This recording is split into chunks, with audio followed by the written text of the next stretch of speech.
ชีวิตบางคนรุ่งเรืองจำเริญแสนเพลินเหมือนเดินอยู่บนหนทางวิมานโลกนี้ดูยิ่งดูเศร้าใจชั่วชีวิตมันหมดเพียงสักตายเพื่อนมาเกิดจากเรื่องร้องบุญของประกาศนั้นแล้วไม่ปิดเงินเป็นความสู้ใจ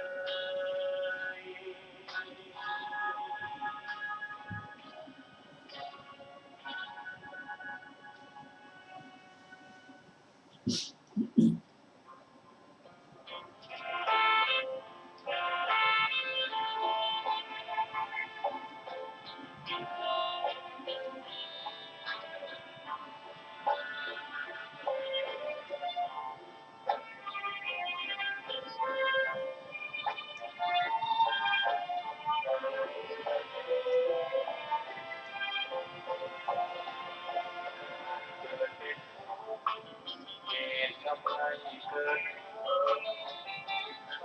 การรับรู้วันที่เมตตาวันเมื่อสักทีรวมความได้ปัญญาต้องใช้ปัญญาในภาวะชีวิตเขียนตั้งใจ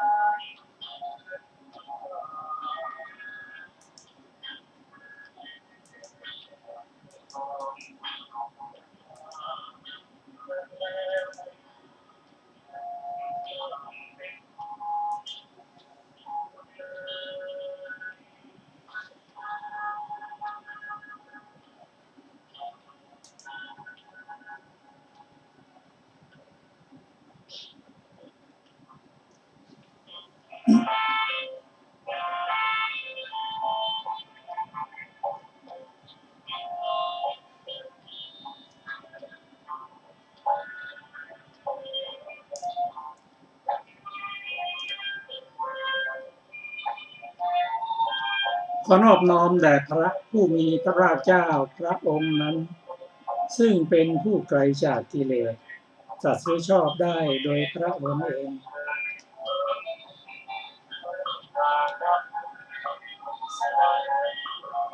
สวัสดีครับท่านผู้ฟังที่เคารพครับ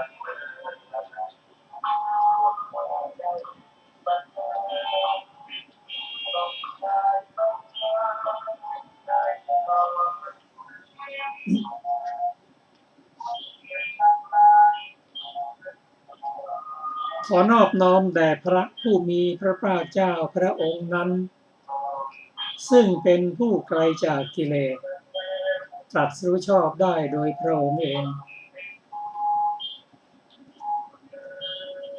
สวัสดีครับท่านผู้ฟังที่เคารพครับท่านผู้ฟังกำลังรับฟังรายการศึกษาพระพุทธศาสนาตามพระไตรปิฎก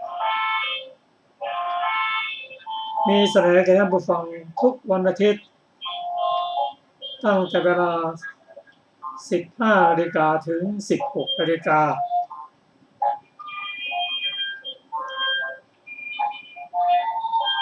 ขอนอบน้อมแด่พระผู้มีพระภาคเจ้าพระองค์นั้นซึ่งเป็นผู้ไกลจากกิเลสตรัสรู้ชอบได้โดยพระองค์เอง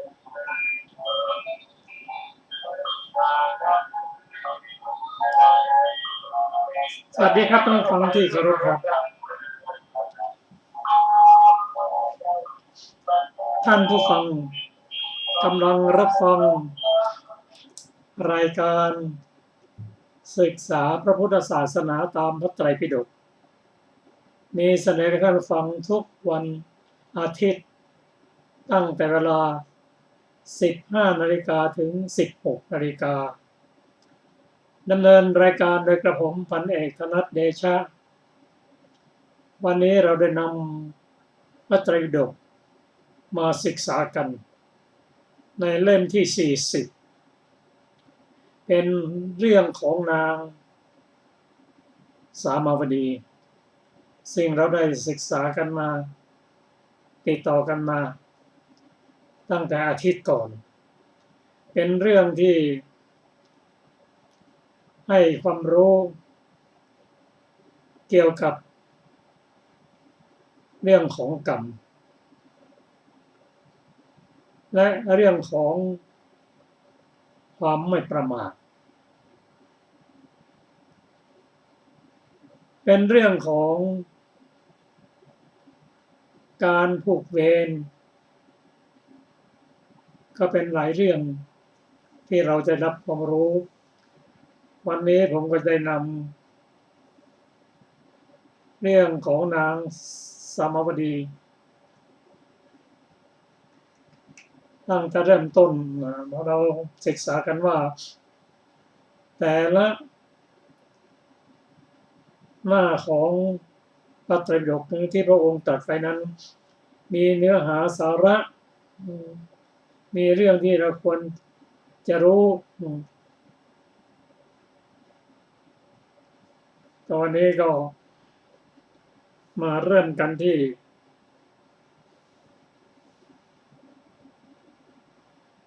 เมื่อพระผู้เป็นเจ้าพระองค์ประทับอยู่ที่กรุงโกสัมพีประทับอยู่ที่โคสิตารามพระองค์ทรงปรารภถึงการมรณะของหญิง500มีพระนางสามาวดีเป็นประธาน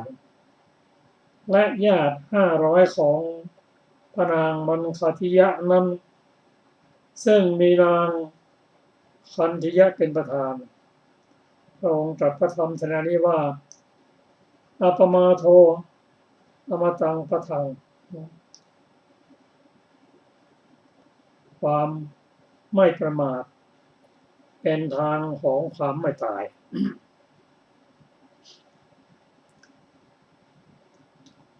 จากข้อความที่เราได้ศึกษา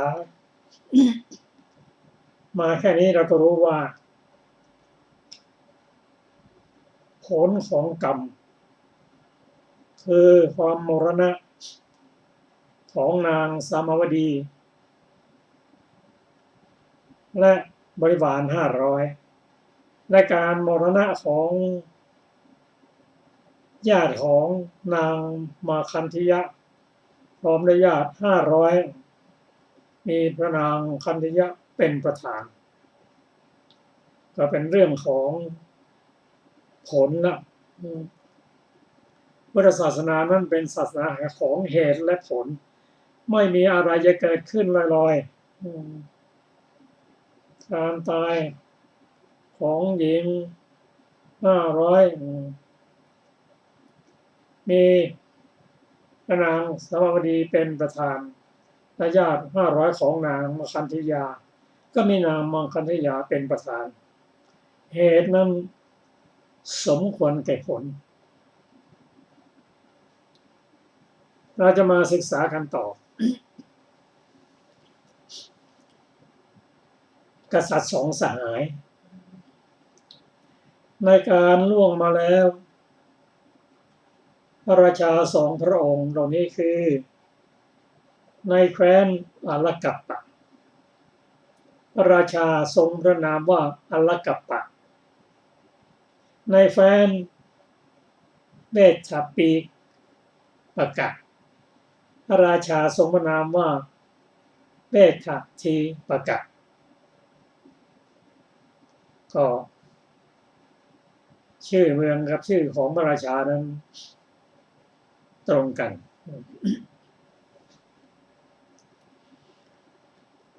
พระราชา2 พระองค์นี้เป็นพระสหายกันเป็นสหายกันตั้งแต่ทรงพระเยาว์ทรงศึกษาศิลปะในสำนักอาจารย์เดียวกันได้ล่วงไปแห่งพระราชบิดาของพระองค์หมายความว่าหลังจากที่พระราชบิดาได้สวรรคตไปก็ได้ขึ้นครองราชย์ยกเสด็จฉัตรขึ้นแล้ว ทรงเป็นพระราชามีประมาณแฟนละ10 โยชน์ก็พระราชา2 พระองค์นี้เสด็จมาประชุมกันตลอดกาลนานเพราะเป็นพระสหายกันทรงยืนนั่งบรรทมร่วมกันทอดพระเนตรเห็นมหาชนผู้เกิดอยู่และตายอยู่ก็หมายความว่าได้เป็นเพื่อนกันได้กินได้อยู่ได้รวมกันเห็นประชาชนตั้งแต่เกิดจนสิ้นชีวิตไปก็หลายแล้วผ่านชีวิตมาพอสมควรแล้วได้ทรงปรึกษากันว่าชื่อว่าผู้ตามคนไปสู่ปรโลกนั้นไม่มีหมายความว่าตายไปก็ตายคนเดียวไม่มีใครตามมาหรอก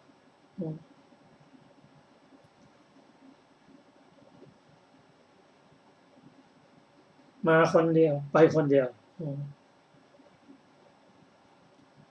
โดยที่สุดถึงสรีระของตนแม้ร่างกายของตนเองก็เอาไปไม่ได้ต้องละสิ่งทั้งปวงไป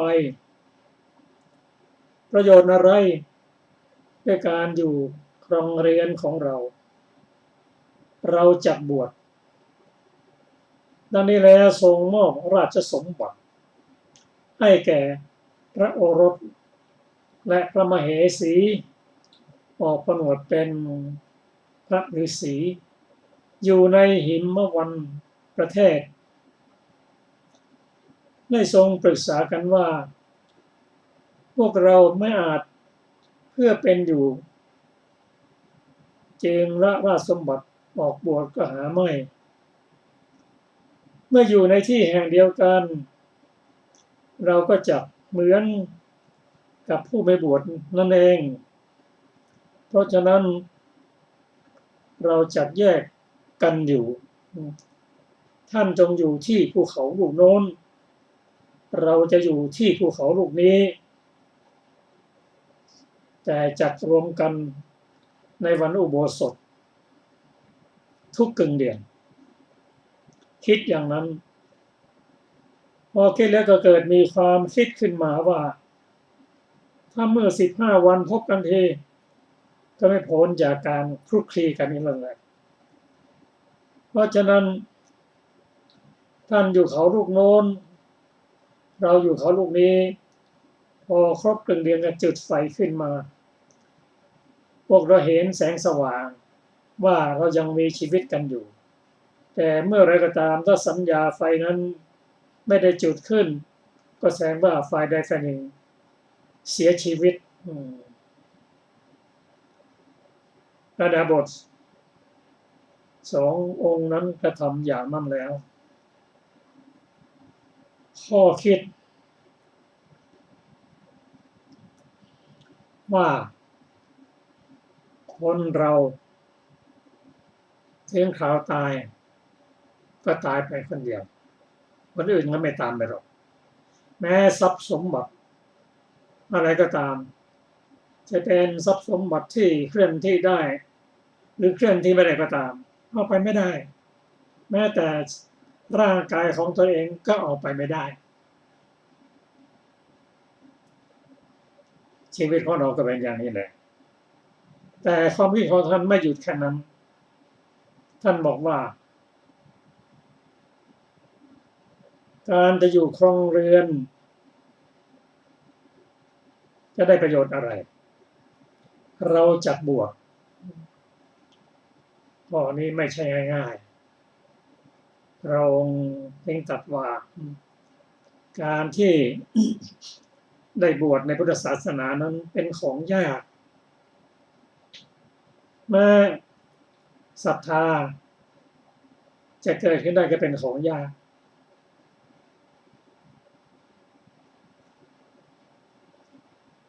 การออกบวชนั้น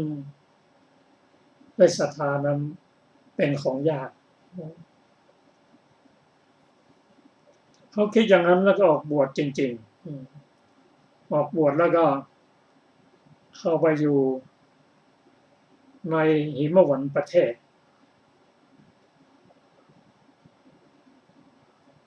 จะอยู่บวชอยู่ด้วยกันก็เหมือนกับไม่ได้บวชนั่นแหละคลุกคลีกันแยกภูเขากันท่านอยู่ภูเขาลูกโน้นเราอยู่นี่อยู่ห่างกันนะแต่ว่า15 วันก็มาพบกันครั้งหนึ่งคิดไปคิดมาก็มาพบกันก็คลุกคลีกันอีกละเอาจุดไฟดีกว่าให้สัญญาณไฟถ้าใครมีชีวิตอยู่15 วันก็โปร่งจุดไฟโปร่งขึ้นมาโอ้ยังเห็นไฟอยู่ก็ยังมีชีวิตอยู่นะถ้าไม่เห็นไฟของไฟใดคนหนึ่งก็แสดงว่าเสียชีวิตไปที่นี่มาถึงคำว่าคลุกคลีก็เป็นหนึ่งใน10 หัวข้อ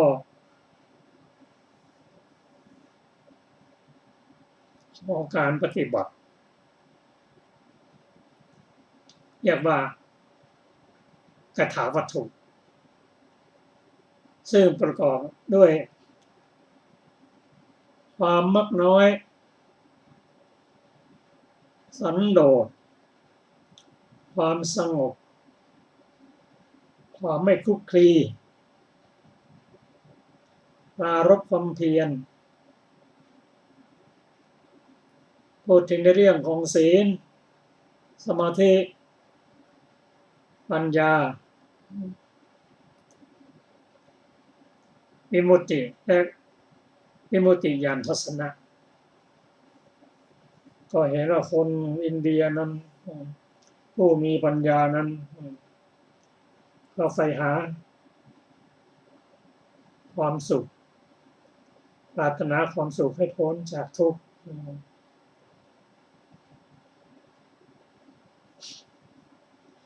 ในการต่อมาฤาษีดาบททั้งสองนี้คือเวทีปกะดาบททำกาละก็คือสิ้นชีวิตไปบังเกิดเป็นเทพเจ้ามีศักดิ์ใหญ่เราก็จะเห็นว่าแม้ไปบังเกิดเป็นเทพเจ้ามีผู้มีศักดิ์ใหญ่นั้นก็ต้องมีเหตุมีผลนั่นก็คือดาบทเวททีปกะท่านเจริญสมาธิได้ระดับฌานจึงได้เกิดเป็นเทพเจ้าเป็นรูปพรหม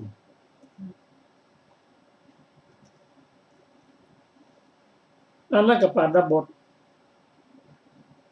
พอท่านเวททีปกะดาบททำกละแล้วรู้แล้วเพราะไม่เห็นแสงไฟที่ก่อขึ้นโอ้สหายของเราทำกละเสร็จแล้วแม่เวททีปกะดาบทหลังจากที่บังเกิดเป็นเทพเจ้าผู้มีศักดิ์ใหญ่แล้วก็ตรวจดูที่พัสริของตนในขณะที่เกิดขึ้นนั้นใคร่ครวญถึงกรรมเพราะการที่ได้เป็นเทพเจ้าผู้มีศักดิ์ใหญ่นั้นเป็นผลกรรมของท่านที่ท่านพิจารณาดูก็คือการเจริญสมาธิจนได้ถึงระดับฌานนั่นเอง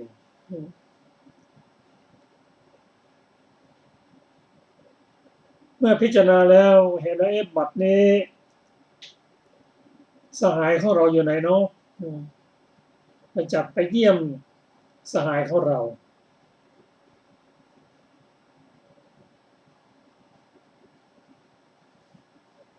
สหายท่านก็คือปัลละกัปปะ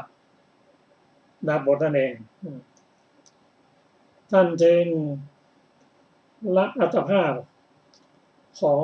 รูปพรหมนั้นเป็น มนุษย์ธรรมดาคล้ายๆคนหลงทางนั่นนะ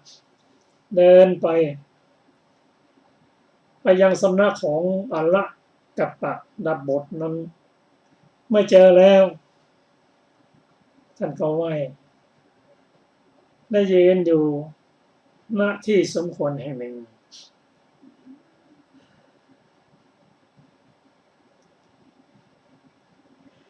ลำดับนั้นท่านอัลละกัปปะดับบทจึงได้ถามบุรุษว่าท่านมาจากไหนบุรุษที่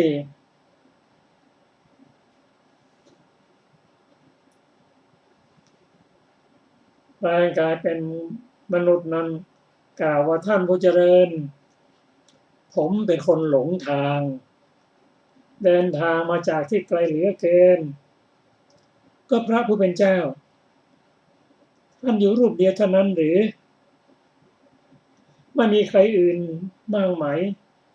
อัลละกัปปะดาบทตอบว่าก็มีสายของเราอยู่ผู้หนึ่งก็ถามต่อไปว่าตอนนั้นท่านไปอยู่ที่ไหนล่ะผู้นั้นไปอยู่ที่ไหนอัลละกัปปะดาบทตอบว่าโน่นน่ะที่นั่นเขาอยู่ภูเขาลูกโน้นทุกอนุโบสถ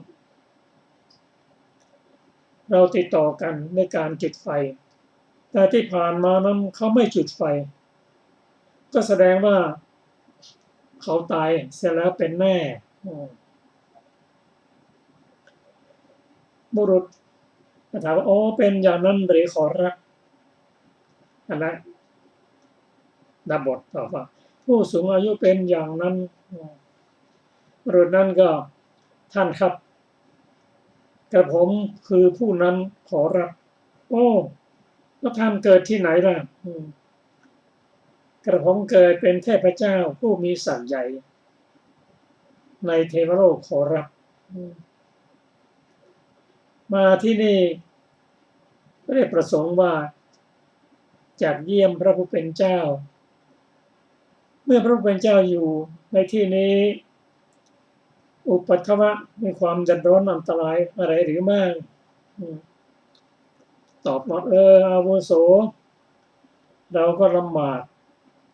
เพราะช้างนั่นแหละก็ช้างทำอะไรท่านผู้เจริญ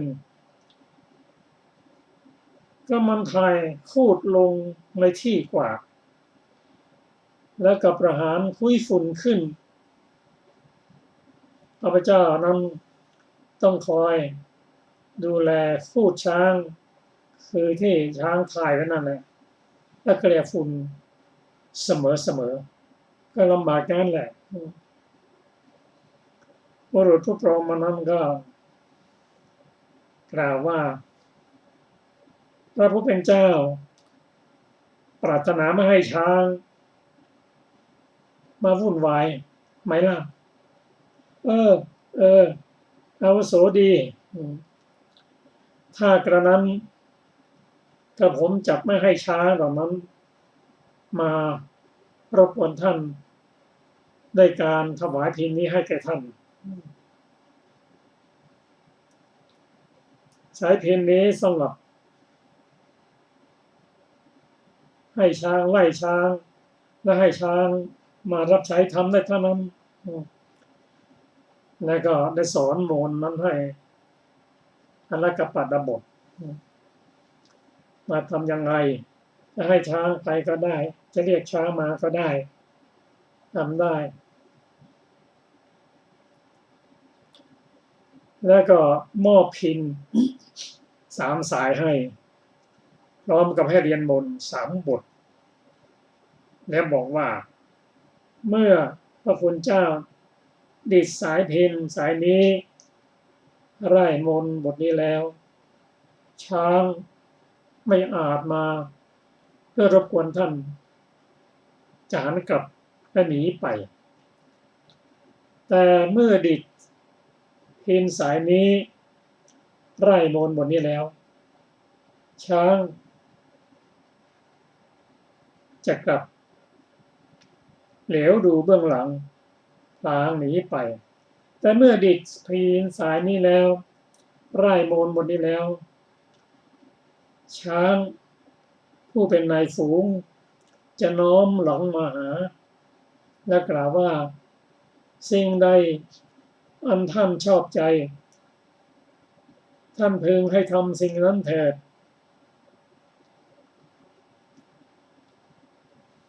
นั่นหมายความว่าพอให้พินแล้วก็บอกกับอารักขบฏว่าท่านอยากจะทำสิ่งใดก็ใช้พินสายนี้เถิดพร้อมกับมนต์ไหว้พระดาบทแล้วก็หลีกไปส่วนพระดาบทอารักขปะนั้นไร่มนต์สำหรับไล่ช้างติดสายพินสำหรับไล่ช้างให้ช้างไปอยู่แล้ว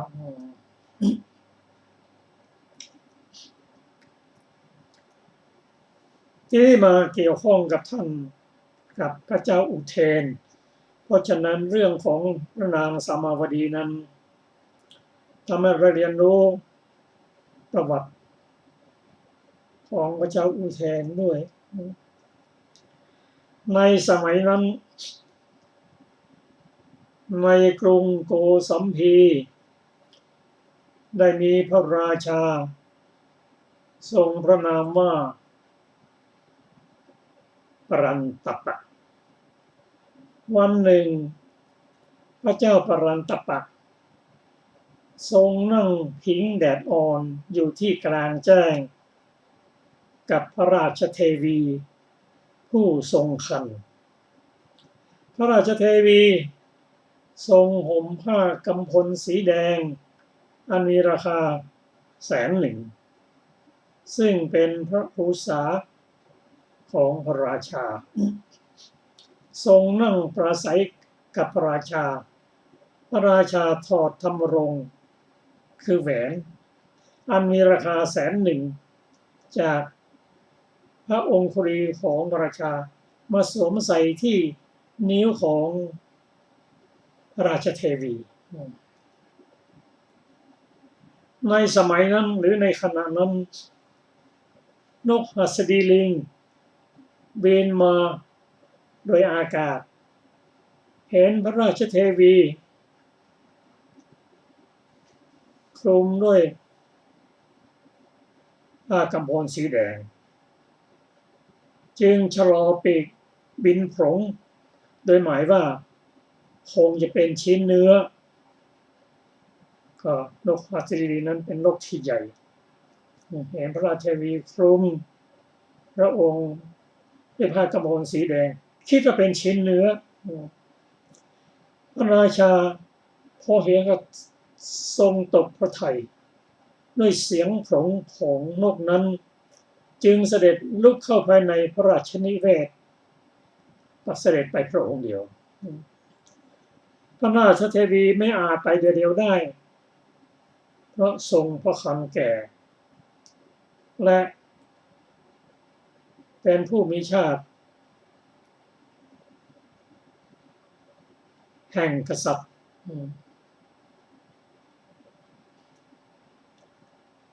ส่วนพระราชานั้นมีชาติของคนขลาดหนีไปพระองค์เดียวครั้งนั้นนกหัสดีลิงจึงโผงยังพระนางนั้นให้นั่งอยู่ที่กรงเล็บและบินไปสู่อากาศแล้วเขาเล่าว่าพวกนกหัสดีลิงเหล่านั้นมีกำลังเท่ากับช้าง5 เชือกเพราะฉะนั้นจึงนำเหยื่อไปทางอากาศจับณที่อันพอใจแล้วย่อมเคี้ยวมังสะกินคิดว่าได้ต้นเนื้อแล้วชิ้นเนื้อแล้วแม้พระนางนั้นอันนกนำไปอยู่ทรงหวาดต่อมรณภัยจึงทรงดำริว่าถ้าเราจะร้องขอความช่วยเหลือ ธรรมดาเสียงคนเป็นที่หวาดเสียวของสัตว์จำพวกดิรัจฉานแต่คนร้องแล้วก็เดรัจฉานจะกลัวเช่นเดียวกันหากพระองค์ทรงร้องขึ้นมันฟังเสียงนั้นแล้วก็จะทิ้งเราเสียเมื่อเป็นเช่นนั้นเราจะถึงความสิ้นชีพพร้อมกับเด็กในครรภ์ก็พระราชเทวีนั้นเป็นผู้มีสติรู้เหตุรู้ผลถ้าทำอย่างนั้นทำเหตุอย่างนี้ผลอย่างนั้นก็จะเกิดขึ้นพระนางจึงเงียบเสียงไม่ร้องแต่เมื่อถึงที่แล้วเริ่มจะกินเรานั่นแหละเราจะร้องขึ้นแล้วไล่ให้มันหนีไปพระนางยับยั้งใจไว้ได้เพราะความที่พระองค์เป็นบัณฑิต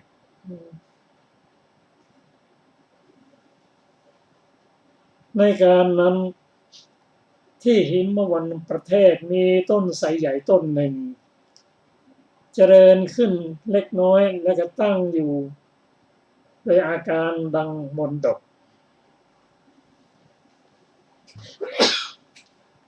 กระขอให้ฮะ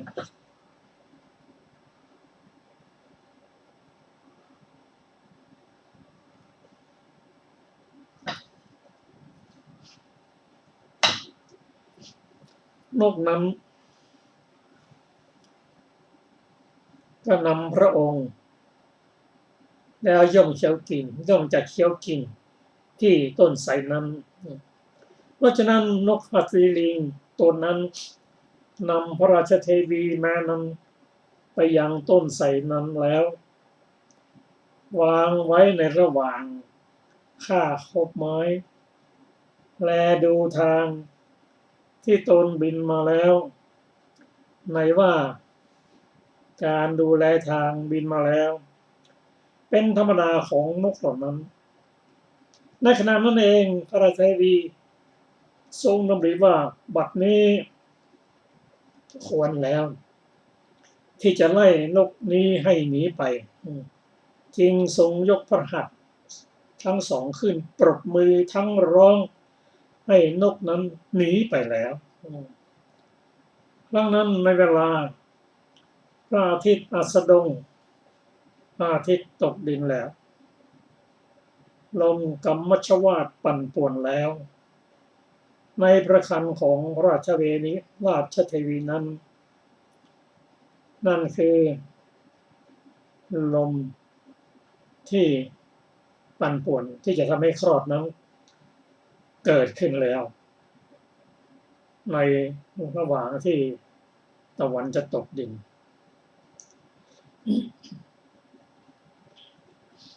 พระคันของพระราชเทวีนั้นมหาเมฆคำรามร้องตั้งขึ้นอยู่ทุกทิศชื่อว่าความหลับไม่ได้มีแล้วตลอดคืนยังรุ่งแก่พระราชเทวีผู้ดำรงอยู่ในความสุขไม่ได้แม้แต่จะพูดว่าอย่ากลัวเลยพระแม่เจ้าอันความทุกข์ครอบงำแล้วแต่เมื่อราตรีสว่างความปลอดโปร่งจากเวลาหกก็ดีความขึ้นแห่งอรุณก็ดีความคลอดแห่งสัตว์ผู้อยู่ในครรภ์ของพระนางนั้นได้มีแล้วก็พระนางกว่าจะคลอดได้ต้องใช้เวลาค่อนทั้งคืนพอตอนเช้าก็คลอด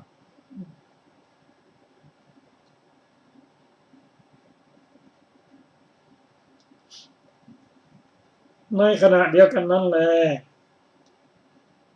พระนางได้ตั้งชื่อพระโอรสว่าอุเทนเพราะว่าถือเอาฤดูเมฆและฤดูอรุณขึ้นประสูติแล้วทรงตั้งพระนามพระโอรสของตัวเองว่าอุเทน เพราะว่าถือเอาค่ำคืนที่เมฆฝนตลอดจนอรุณขึ้น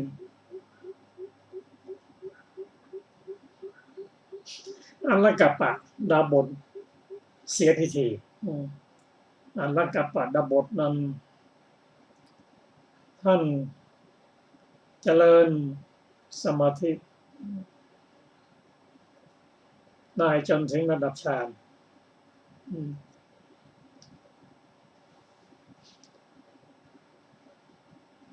ที่อยู่แม้ของอัลกัปปะดาบทนั้นก็อยู่ในที่ไม่ไกลจากที่นั่นคือจากต้นไทรโดยปกติในวันมีฝนพระดาบทนั้นย่อมไม่ไปสู่ป่าเพื่อประโยชน์แก่ปลาผลเพราะกลัวความหนาวท่านไปยังโคนต้นไทรนั้นก็เพื่อที่จะเก็บกระดูกชิ้นเนื้อที่นกกินแล้วก็ทิ้งลงเอากระดูกนั่นนะทุบๆแล้วก็ต้มให้มีรสแล้วก็ดื่มกินเพราะฉะนั้นในวันนั้นพระดาบทคิดว่าเราจะเก็บกระดูกที่ตกเรียราดที่โคนต้นไม้นั้นแสวงหากระดูกที่โคนต้นไม้อยู่ได้ยินเสียงเด็กข้างบนจึงแงนดูแลดูก็เห็นพระราชเทวีจึงถามว่าท่านเป็นใครพระราชเทวีตอบว่าข้าพเจ้าเป็นหญิงมนุษย์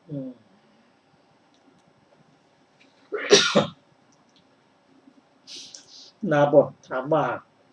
ท่านมาได้อย่างไรเมื่อพระนางกล่าวว่านกหัสดีลิงนำข้าพเจ้ามาจึงกล่าวว่านำพระเจ้ามาดาบทกล่าวว่าลงมาสิจงลงมาพระเทวีข้าพเจ้ากลัวแต่ความเจือด้วยชาติพระผู้เป็นเจ้าดาบทท่านเป็นใครพระราชเทวีข้าพเจ้าก็เป็นกษัตริย์เหมือนกันคือกษัตริย์เขามีข้อแบ่งแยกกันกษัตริย์พราหมณ์เป็นต้นก็อ้างชาติว่าท่านเป็นกษัตริย์เราก็เป็นกษัตริย์เหมือนกันก็ไปด้วยกันได้ดาบทแม้ข้าพเจ้าก็เป็นกษัตริย์เหมือนกันพระราชเทวีถ้ากระนั้นท่านจงแถลงมายากษัตริย์ให้ฟังว่าถ้าเป็นกษัตริย์จริงก็ลองเล่าท่านเป็นกษัตริย์อย่างไรประพฤติอย่างไรดาบทนั้นแถลงมายากษัตริย์ให้ฟังแล้วพระราชเทวีถ้ากระนั้นท่านจงขึ้นมาพาบุตรน้อยของข้าพเจ้าลงก่อนดาบทนั้นทำทางขึ้นไปข้างหนึ่งขึ้นไปแล้วก็รับเด็กเมื่อพระราชเทวีห้ามว่าอย่าเอามือถูกต้องข้าพเจ้าก็ไม่ถูกต้องกับพระนาง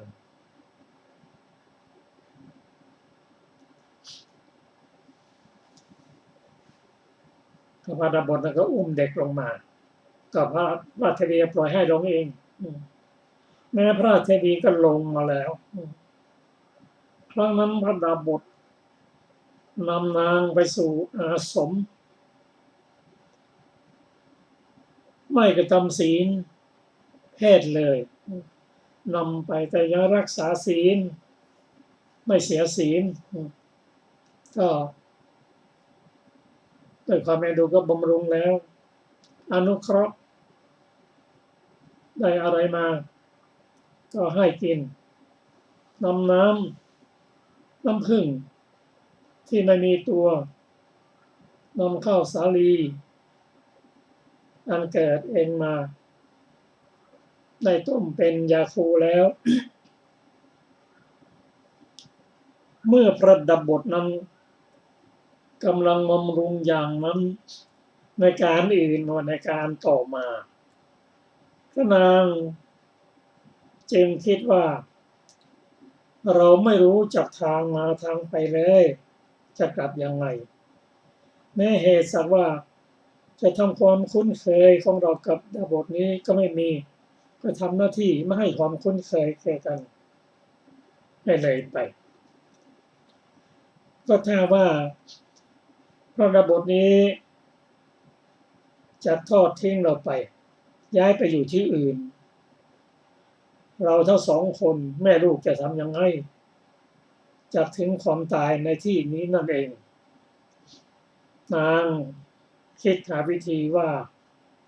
เราควรทำอุบายอย่างใดอย่างหนึ่งทำลายศีลของพระดาบทรูปนี้เสียทำโดยอาการ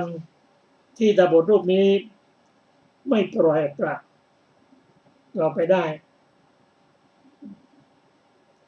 ทีนั้นพระราชเทวีจึงประเล้าประโลมดาบทนั้นด้วยการแสดงผ้านุ่งผ้าห่มหลุดลุ่ยให้ถึงความพินาศแห่งศีลแล้วตั้งแต่วันนั้นชนทั้งสองก็อยู่สมัครสังวาสกันแล้วและที่เราจะเห็นว่าผู้ได้ฌานแต่ถ้าว่าได้เป็นอริยบุคคลนั้นถ้าประมาทก็ฌานเสื่อมได้เพราะว่าพระราชเทวีนั้นทำอุบายแล้วประโลมทำผ้าห่มให้หลุดลุ่ย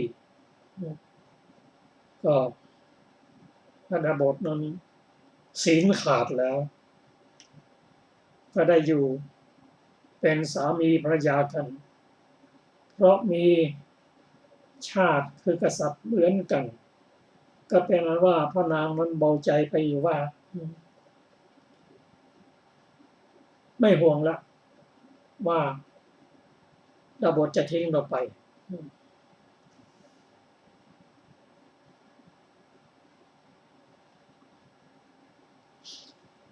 ในการต่อมาวันหนึ่งพระดาบทตรวจดูความประกอบแห่งดาวนักษัตริย์เห็นความหม่นหมองดาววันกษัตริย์ของพระเจ้าปรันตปะจึงตรัสว่านางผู้เจริญพระเจ้าปรันตปะในกรุงโกสัมพีสวรรคตแล้ว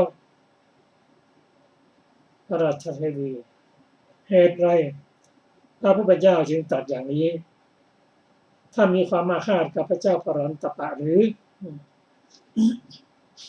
ดาบทตอบว่าไม่มีนางผู้เจริญ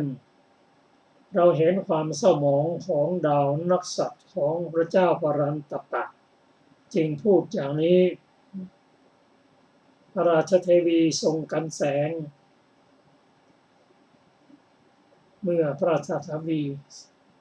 มอสวรรคตไปแล้ว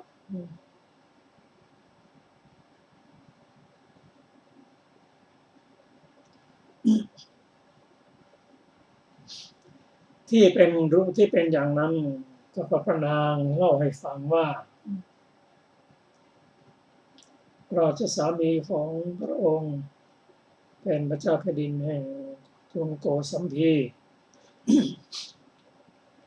มาต้องจากกันมาเพราะนกหัสดีนำมาครั้งนั้นพระดาบทจึงตรัสถามพระราชเทวีว่านั่นไม่เหตุไรหล่อนจึงร้องไห้เมื่อพระราชเทวีตรัสบอกที่พระเจ้าปรันตะนั้นเป็นพระสามีของพระองค์จึงตรัสว่าอย่าร้องไห้ไปเลยนางผู้เจริญธรรมดาสัตว์ผู้เกิดแล้ว ย่อมตายแน่แท้ก็ทุกคนเกิดมาแล้วต้องตายแน่แท้พระราชเทวีกล่าวว่าหม่อมฉันทราบพระผู้เป็นเจ้าดาบทเมื่อชะนี้ฉะไหนหล่อนจึงร้องไห้พระราชเทวีเรียนว่า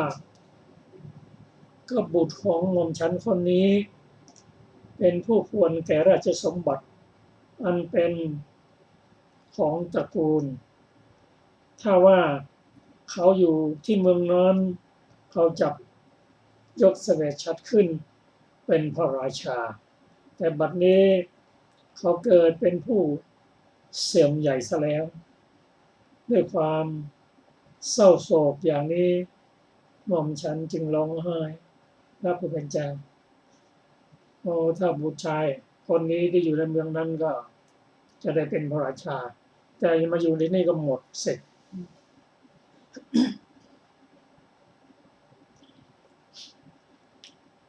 ดาบทตอบว่าช่างเถอะนางผู้เจริญจะคิดมากไปเลยถ้าว่าหล่อนปรารถนาราชสมบัติให้บุตรฉันจะทำอาการให้เขาได้ราชสมบัติสมดังความปรารถนาครั้งนั้นพระดาบทได้ให้พินและมนสำหรับช้างใครแก่บุตรของพระนางแล้วในการนำช้างหลายแสนมาพักอยู่ที่โคนต้นไทรย้อยลำดับนั้นพระดาบทจึงตรัสกับกุมารนั้นว่าเมื่อช้างทั้งหลายยังไม่มาถึงนั่นแลเจ้าจงขึ้นไปต้นไม้เมื่อช้างนั้นทั้งหลายมาถึงแล้วจงไร่โมนด้วยบทนี้ติดสายพินช้างทั้งหมดไม่อาจจะหันกลับมาแลดูจากหนีไปในที่นั้นเจ้าก็พึงลงมากุมารนั้นก็ทำตามแล้วกลับมาทูล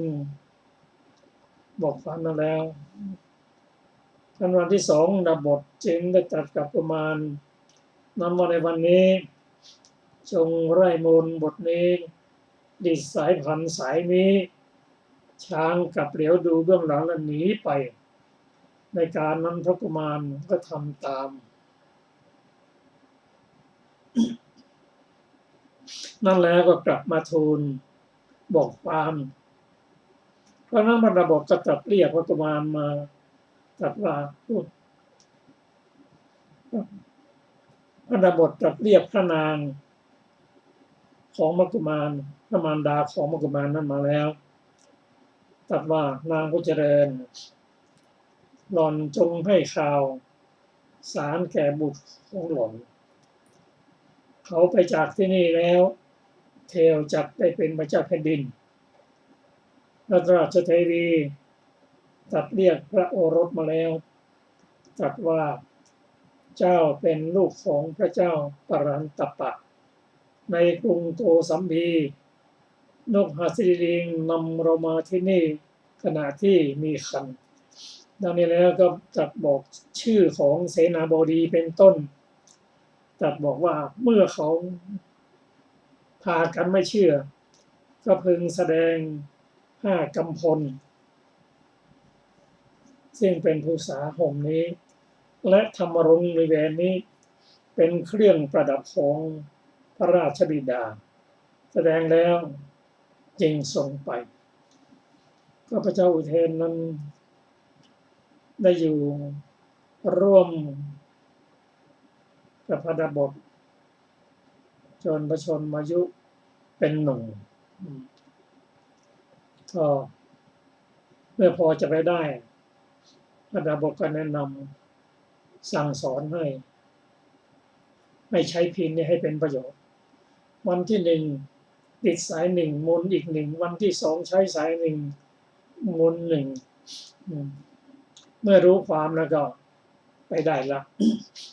แต่เขาจะเข้าในเมืองนั้นต้องมีนะว่าทำยังไงเขาจะรู้ว่า เป็นพระราชบุตร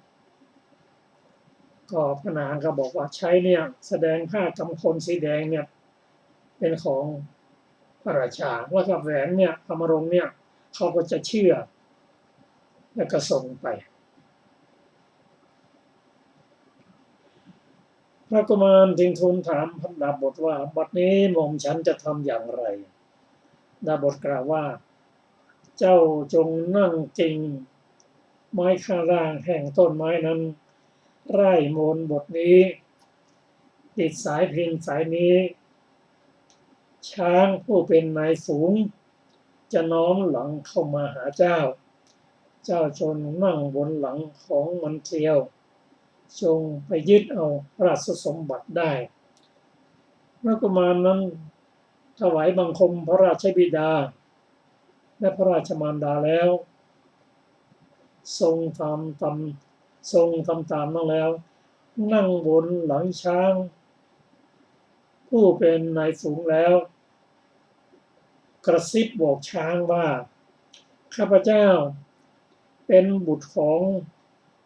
พระเจ้าปรันตปะในกรุงโกสัมพีขอท่านจงยึดเอาราชสมบัติอันเป็นของบิดาให้แก่ข้าพเจ้าเถิดนายช้างมันก็รู้ภาษาส่วนช้างนายฝูงนั้นฟังคำนั้นแล้วจึงร้องเป็นเสียงช้างว่าช้างจงมาประชุมกันหลายพันช้างหลายพันก็มาประชุมกันแล้วร้องอีกว่าช้างแก่ๆจงถอยไปช้างแก่ๆก็ถอยไปแล้วร้องอีกว่าช้างตัวเล็กๆกลับไปช้างเล็กๆก็กลับไปแล้วก็เหลือแต่ช้างนักรบเท่านั้นเลยพระราชกุมารนั้นอันช้างนักรบตั้งหลายพันแวดล้อมแล้วถึงบ้านปลายแดนแล้วประกาศว่าประชาชนทั้งหลายเราเป็นลูกของพระเจ้าแผ่นดินผู้ที่ปรารถนาสมบัติก็จงมากับเรา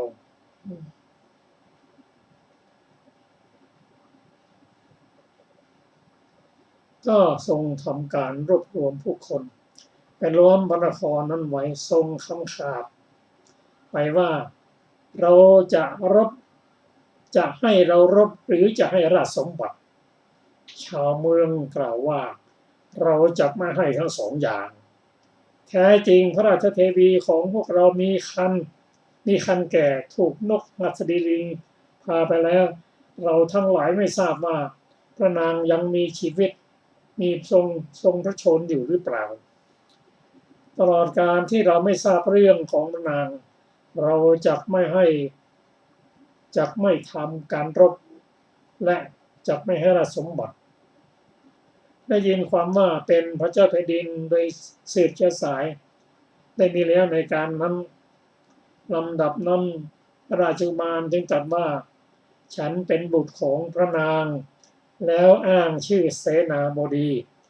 พวกนั้นเหล่านั้นไม่เชื่อแม้นั้นก็จะแสดงผ้ากำพลและธรรมรงค์พวกชาวเมืองจำผ้ากำพลและธรรมรงค์นั้นได้หมดความกินแหนงแข่งใจจึงเปิดประตูเมืองอภิเษกกุมารไว้ในราชสมบัติแล้วท่านผู้ฟังที่เคารพครับรายการศึกษาพระพุทธศาสนาประจำอาทิตย์ก็จบลงด้วยเวลาก็ขอขอบคุณท่านผู้ฟังทุกท่านที่ติดตามรายการนี้เราจะพบกันในวันอาทิตย์หน้าเวลาเดียวกันสำหรับวันนี้สวัสดีครับ